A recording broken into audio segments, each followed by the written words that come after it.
The NTU's most recent report, Ending Bad Governance for Good, was based on member information and input. In this report, which we included with our submission, we highlight recent examples of poor governance, and I'd just like to quickly walk you through those. Over 300 senior executives are paid more than state premiers. The average Vice-Chancellor takes home more than $1 million each year. Universities spend up to $730 million in consulting in a single year.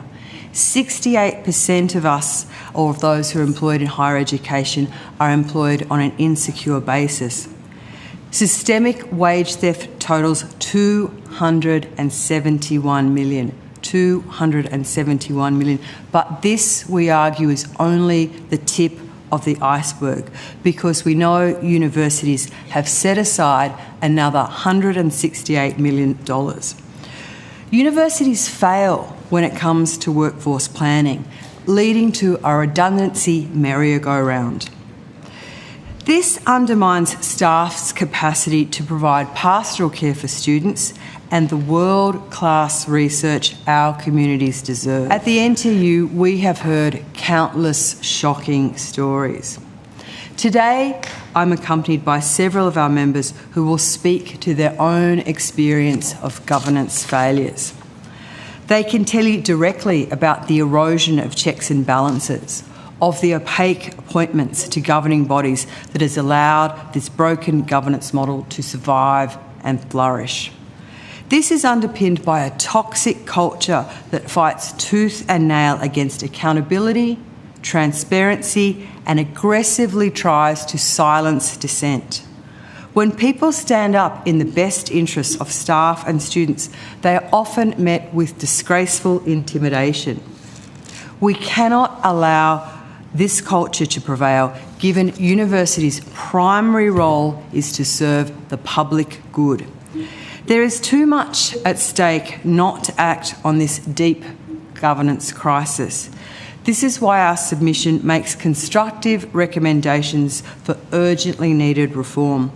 We look forward to answering your questions and working together on ending the governance crisis. There is too much at stake not to act. I'm speaking today as former branch president of the NTU at the University of Wollongong, where I was professor from 2016 to 2025.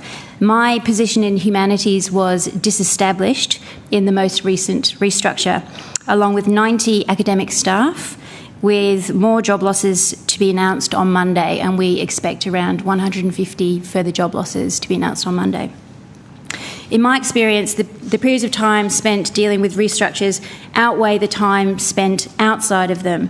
They are destructive, they impact on student satisfaction, they disrupt research, and perhaps most egregiously, their frequency is often justified by management as necessary to undo the disasters of the previous restructure. We are always either centralising and decentralising, centralising and decentralising over and over again. The recent restructure at UOW has attracted more media scrutiny and public outcry than usual because it highlights the entanglement of governance failures with corporate interests. As reported in the local media quite widely, University Council appointed Cordamenta business partner John Dewar as interim VC, and it also awarded Cordamenta a lucrative contract to conduct an operational review. Initially, the interim VC told staff that he was on unpaid leave from Cordamenta, but documents secured under a Freedom of Information application revealed that he was working a 9-day fortnight at UOW with ongoing business activities at Cordamenta. We've asked questions about conflicts of interest and their links to governance failures consistently over the years. For example, why was it that a cycle of audits of casual pay systems conducted by KPMG, why didn't it fix them? In 2023, UOW admitted to underpayments up to $8 million going back to 2016. That pay remediation process is still going on 2 years later, and this time with the help of Deloitte. and now it's up to 10 million. The depth of these governance failures over a matter of years and decades only comes about because management doesn't listen to staff when problems are raised. It hires external consultancies who keep their reports secret. It doesn't aim for systemic reform, and only when pushed blames problems on previous leadership rather than current practices. None of this inspires confidence. University councils are dominated by corporate interests, where experience in tertiary education is largely absent. So transparency and accountability are major problems. Governance failures, including signing private partnership deals with third parties that leave the university saddled with $169 million in real estate debts, or underpayment errors going back to 2016, these do not result in council members having to resign or change practices, but it does result in another round of job losses for staff. We must have better systems in place for preventing corporate conflicts of interest from becoming a governance norm. At the heart of this is the need for greater transparency, accountability, and greatly increased inclusion of staff and students in decision-making at every level, but especially at University Council level. Thank you. I am the branch president of the NTU at Federation University, Australia. That's a small regional institution in Victoria, where I've also been elected twice now as the sole staff member on Federation University Council. Now, our institution has faced very serious challenges since the beginning of the COVID period, with huge declines in student numbers leading to large budget deficits, constant restructuring and cuts that often appear to be irrational, including mass redundancies almost every year since 2020. Both the closure and the opening of new campuses and, despite the university's financial problems, huge increases on university revenue spent on consultancies. So Fed Uni has become a very difficult place to work and to teach, with staff now operating in the context of a culture of fear and uncertainty. And this has a direct negative impact on the quality of the work we do for our students.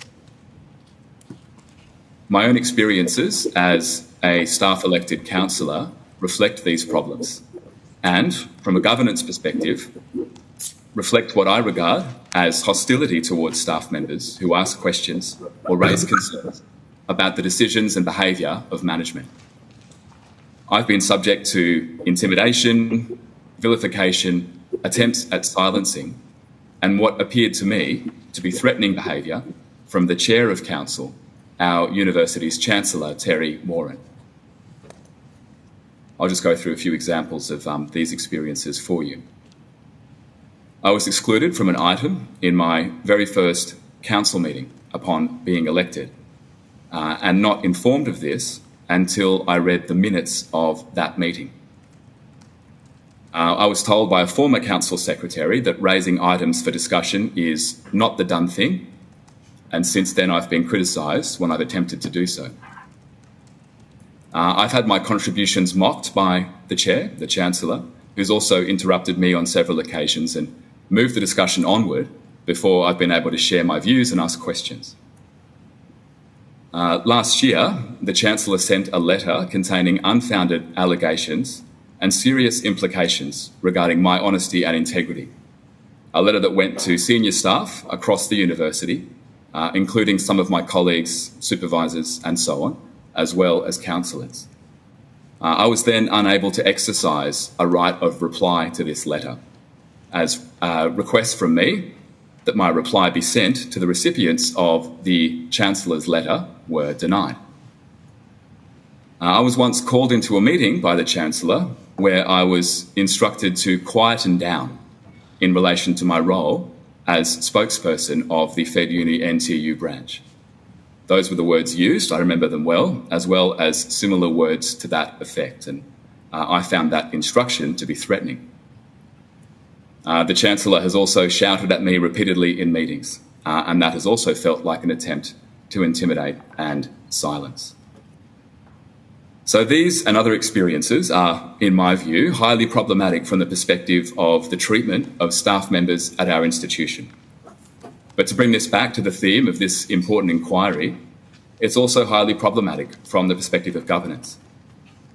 It's crucial that the staff voice is heard at every level in a university, including and especially at a university council. But my experience tells me that when that voice is raised, the response is one of intimidation, vilification, exclusion, and attempts at silencing. Branch President at the University of Southern Queensland, and I've been at the university since 2000, and I've never seen staff so disempowered, distressed and disheartened as I do now. At my university, there's a culture where senior executive decisions are beyond question. For example, in the last round of bargaining, the NTU fought against the removal of the right for staff to have an independent panel review of an ill health employment termination decision, because senior executives saw the review as questioning the decision of the Vice-Chancellor. At a recent all-staff forum, a member asked for an explanation on spending decisions that were not teaching or research related, only for one of the senior executives to advance towards them, finger pointed, admonishing them for asking the question. A member was reprimanded last year for telling colleagues their position had been made redundant before a change management plan had been released. They were told they could not talk to their work colleagues or anyone about the redundancy. Seeing the member's distress, colleagues sought to console them and the member told them what happened. University of Southern Queensland staff are afraid to speak out for fear they will be targeted in the next round of redundancies, which are coming in March. Staff are told they cannot share all-staff forum information, or it's shared with them in confidence and not to be externally distributed. Staff believe that the upcoming change processes are a done deal. I started as an associate lecturer in 2000 and I'm now a professor. It wasn't always like this, but it is now and it shouldn't be. Thank you. Thanks.